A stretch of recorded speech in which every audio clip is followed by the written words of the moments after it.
నమస్కారం. విప్లవ వీరుడు ఇదొక సోషియో హిస్టారిక్ రీతిలో తీయాలని వాళ్ళు ప్లాన్ చేస్తున్నారండి. అంటే స్వాతంత్ర పీరియడ్లో మనం రాజుల కాలం వాళ్ళు ఎలా అది ఎదుర్కొన్నారు, బ్రిటిష్ వాళ్ళని ఎదుర్కొన్నారు. అలాగే ఆ సమయంలో జరిగిన ఆ విప్లవాన్ని కూడా చాలా న్యాచురల్గా చూపించాలని. అంటే వీళ్ళ ఒక అభిప్రాయం ఏంటంటే ఈ కథ వెనక ఉన్నది కేవలం రాజులు లేదా రాణులు మాత్రమే కాదు, ప్రజలు కూడా ఎలా ఎదుర్కొన్నారు బ్రిటిష్ వాళ్ళని.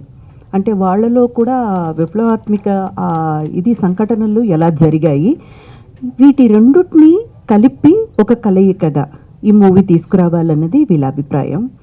సో నన్ను ఫస్ట్ సంప్రదించింది అయితే మాథ్యూ గారు.